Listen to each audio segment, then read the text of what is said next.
To the Batavian. We're doing another live stream interview, this time with our chief of police for the city of Batavia, Shawn Heubusch. And we're going to be talking, there's an annual report recently, and we'll talk about some other issues with policing in the city.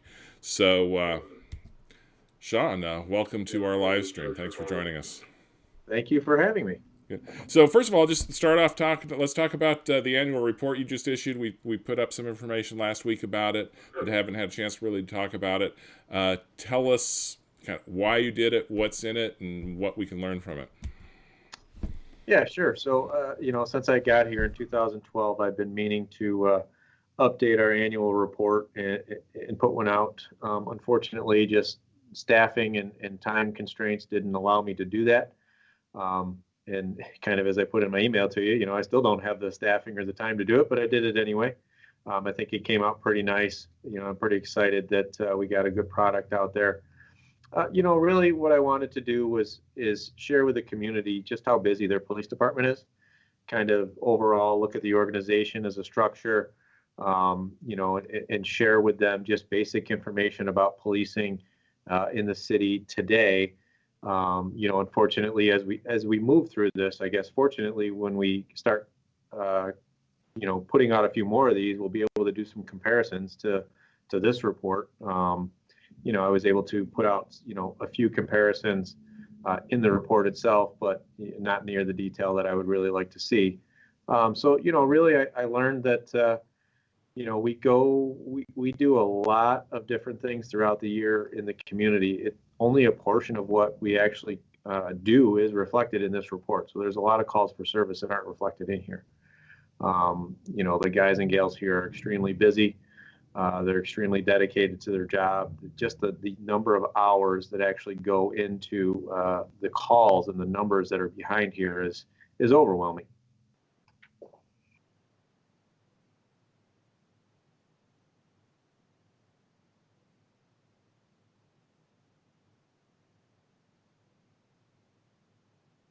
No, I lost you again, Howard.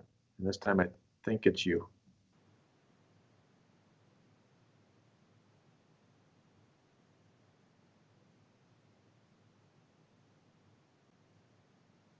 I'm sorry, I can't hear you.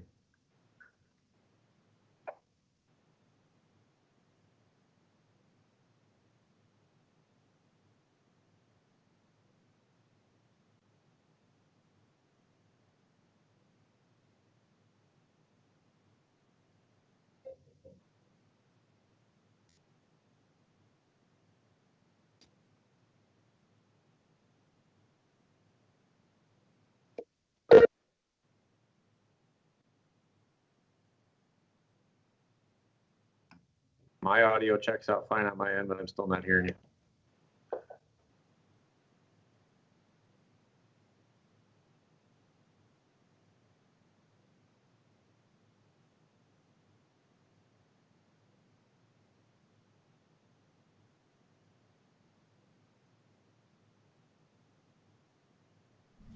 Okay, I found the problem. All There we right. go. Yep. So I want to mention sorry for the disruption there. For people watching us live, you're able to ask us questions. If you want to put any questions in, you can do that through Facebook, or if you go directly to the connection on YouTube, there's a chat box there. So, Shawn, the you mentioned that you haven't done this before, but stats are compiled every year. Are you able to see kind of any trends over your time here towards people always wonder what the trend is, the crime in the city, both for property crimes, violent crimes, major crimes, Mhm. minor crimes. Kind of what trends are you seeing? Yeah, we did do a look at our UCR data, which is included in the reports, the Uniform Crime Reporting data. We did take a look at that on a 5-year average, and we actually had our Monroe County Crime Lab kind of take a look at that for us. And it did show a decrease in violent crime in the city over that 5-year period, which was, very promising. In a small city like ours, if you have one homicide, that really throws your numbers way off when it comes to like the violent crime index. So our population obviously plays a big part there. But we are seeing, generally speaking, we're seeing the violent crime diminish. We are seeing some Part 2 offenses tick up a little bit, and we're seeing our juvenile crimes tick up a little bit. And I think that has a lot to do with the fact that New York State basically made 16 and 17-year-old juveniles now. So they used to be counted as adult crimes. Now they're counted as juvenile crimes. So anybody 16 or 17 years old that commits a crime is counted as a juvenile now, is where they were counted as an adult before. So overall, you see our violent crime decreasing, but all of our other calls for service remain pretty steady. We did see a 5% reduction in overall calls for service for the department from the prior year. I do attribute that to COVID and everybody kind of staying inside, and officers being a little more cautious and maybe not being as proactive as they were the prior year with traffic stops, et cetera, just because of the enhanced risk that's associated with that. So overall, I think you're seeing a decline in violent crime, but you're seeing, our calls for service remain steady with other calls. It's interesting you mentioned violent crime. One thing we didn't get too much in our email is I asked about murders or murders in 2020, and I think we had one or two in 2018, 2019, and a lot of people were up in arms. Oh, murders in Batavia, because we hadn't had any 20 years. Sure. Would you agree, or do you think that that little brief period of where we had a couple of murders in the city is more a statistical anomaly than any kind of trend that reflects what's going on in the city? I certainly call it a trend. We did, through our investigation, find that all of those individuals were somehow connected to each other. So it wasn't stranger on stranger crime. It's hard, especially in a small community, when you have something like that take place, because the gut reaction is, everything is falling apart. When in reality, these individuals knew each other and they didn't like each other, and it happened. It's unfortunate, but those things do happen. I wouldn't say that you're seeing any kind of a trend there, though. Great. So we're about, I don't know, 11 months in, maybe, coming up on a year of the pandemic changing everything about life all over the world, even here in Batavia. And I'm wondering, has it changed criminal activity in the city at all? Did you see any change to the lockdowns? Did that lead to any differences in the city? Yeah, we saw an increase in domestic violence cases. We saw an increase in mental health calls. I wouldn't say it's a significant increase, but it was an increase over the prior year, or those type of calls for service. It takes a toll on everybody, including the officers. So, as I mentioned earlier, you see less proactive work during that time, because nobody wants to go out there and put themselves, potentially in harm's way any more than they already have to be to conduct a traffic stop or make a casual contact with somebody. We obviously took specific precautions around the station, as well as with the employees, to try to mitigate any of those issues. So, I think you're just seeing a more heightened sense of it, especially now that it's gone on this long. I think the first 3 to 4 months into it, everybody kind of thought that it was, this can't last very long. And here we are, like you said, almost a year into it, and things have drastically changed, not only here, but across the country, with respect to how people conduct themselves in gatherings, et cetera. You mentioned just briefly, how's it affected officers, and how's morale in these conditions, and how's it changed what they do? So they do a lot more remotely. We encourage them to make phone calls to complainants rather than to go to their house and show up at their doorstep. When it comes to making arrests, we encourage them to make arrests by appointment whenever possible, make sure that all of the safety precautions are taken. Cleaning of vehicles, cleaning of stuff, computers, workstations, stuff like that. And then obviously taking more precautions when dealing with people, such as masks or N95s and such. Morale, I will say, dipped pretty badly at the beginning, and then around summertime, it dipped pretty good. But I think it's starting to come back up. Everybody understands this is kind of the new normal that we're going to have to live in.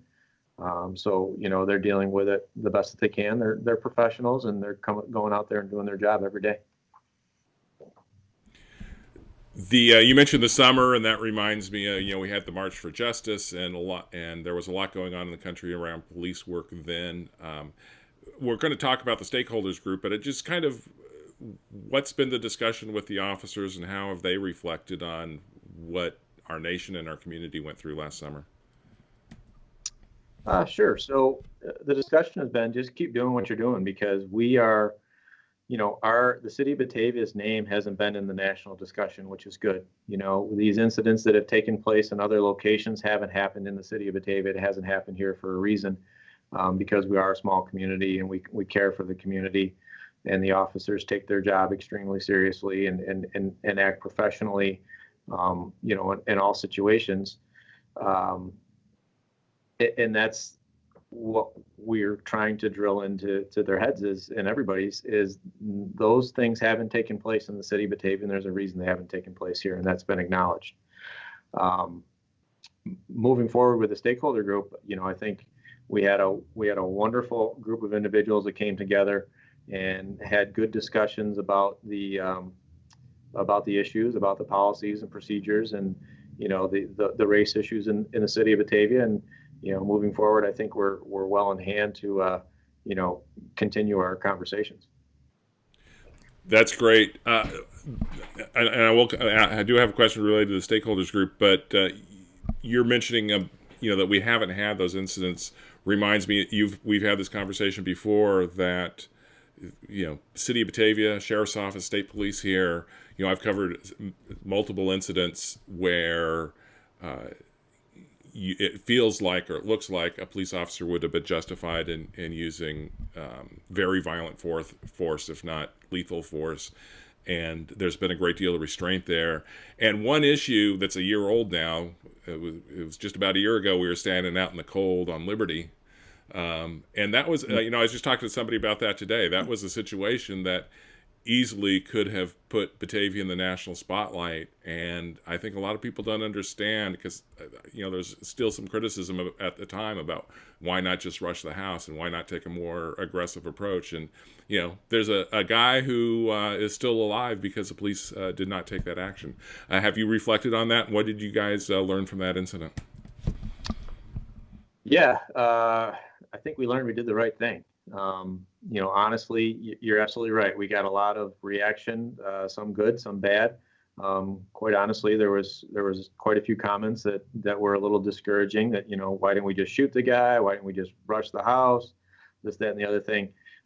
That's not what we're here for. We're here to make sure that we come to a conclusion that is a safe conclusion for everyone involved. That includes the individual that's in crisis, or or a suspect of a crime, because there's a process, after our involvement that takes place. So, I think we learned we did the right thing. We took our time. It took a long time. We had a lot of resources that we had to bring in, but it was the right way in my mind, and quite honestly, everybody here, of the way to handle it, because again, we wanted a positive outcome for everyone involved. I appreciate your comments. I often feel like one thing some people don't appreciate is, in this country, everybody has a right to due process, no matter how guilty you feel at the time and the heat of the incident. And part of your job is to protect that due process. I think I just lost your picture. You're back. Okay. So I see part of your job is not just to arrest people, it's also to protect their due process and their rights. That's correct. Yep. We have an obligation to make sure that everybody gets their day in court, so to speak, and we will do everything that we can to make sure that happens. We're obviously going to protect ourselves. We're going to protect the community, protect victims. But when we can take our time, we're going to take our time. So on the police stakeholders groups, the gentleman involved from, say, the Just Kings Social Club, I'm not sure how much interaction you'd had prior to this. and I'm wondering, kind of what did you learn in the process from talking to them? And I think you also had some discussions with them outside of those meetings. Did it open your eyes in any way about issues in the city? It opened my eyes to a different viewpoint of policing in America and in Batavia. We obviously have been doing this for over 20 years now. We get stuck in our little world of how we see things and how we view things. Even though we are constantly trying to look outside that box, sometimes it's an event like the March for Justice or the police reform and reinvention initiative that forces us to do so, and we have to take advantage of that moment. So, I think it gave us an opportunity to open that dialogue. Yep, we've had conversations outside of the group. Even right after the march, we started conversations, and we're looking for a real formal way to do that.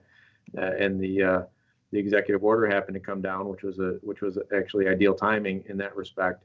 So, I think it's given us an opportunity to reflect and move forward as a community, and and hear all the voices that we should be hearing. So we'll kind of wrap up with this question. My phone's going here, and it shouldn't be. So we'll kind of wrap up with this question. Looking back on this year and the report, you've been through the stakeholders groups, starting with you as individually, but then also address the department. What are like the main things you want to improve about the way you run the department, and what are the main things you want to see improve about the department? What are the things you guys need to work on? Yeah, so, I think I laid out some goals and objectives in the report. Updating and making over our field training program, I think, is important. That's one of the biggest things that department undertakes is training new officers to make sure that they're not only do they get the training that they need to get through the police academy and through the department or DCJS, the criminal justice agencies, but within your own department, how do we assimilate that person to our way of doing things? So we're going to make over that program. Initiate a new traffic safety program. One of the things that we've looked at was with a focus on pedestrian and bicycle safety in the city. That's one of the things that we can definitely improve on. We did, unfortunately, last year have a fatal car pedestrian accident. And we've had, several car pedestrian, car bicycle accidents over the time that I've been here. So we're going to really look at that. On an education side, try to educate, make sure the public understands what their rights, their rules are, as a pedestrian, as a bicyclist as well, not just a motorist. Our community engagement and outreach, we're going to enhance those initiatives. It's going to be a tough year. It was a tough year with COVID because we weren't able to do anything. There wasn't a lot of opportunities for us to do that. But as a department, we want to see that engagement increase even more than we're already doing. We've got some work in our evidence and property room. We've got to update that to meet some accreditation standards. One of the biggest things that we're trying to do is become an accredited police department. So along with that comes a lot of policies, procedures, and rules that we have to follow, as well as getting some things up to standard. Enhancing our in-service training, making sure that we have a very robust and flexible in-service. As COVID showed us this year, if we don't necessarily have to go to a class can come to us, virtually if we have to do that. And then our emergency response team, we're a very young department. And our emergency response team, the training, we're going to up that training and make sure that the team is staffed. So those are some of the things we're looking at as a department. I will say that we have, great members of the department that are here to do the job. They're professionals in every sense of the word. They look forward to the training, and they look forward to doing their job the best that they possibly can. We're going to do what we can to make sure that they have the tools that they need. Sounds good. One thing that occurs to me with COVID, I don't get the same opportunity to meet some of your younger officers yet. I think you've got a few people I haven't even had a chance to meet yet because we're not out and about as much. Yeah, there's a few. So, Chief, I appreciate your time. Is there anything else that you wanted to add for us today? No, thank you for your time. Great. Well, thank you. I'm going to wrap up here. So this is Howard Owens, publisher of the Batavian. We just did a live stream interview with Chief of Police Shawn Heubusch, and keep checking back for more live interviews as we're able to do them.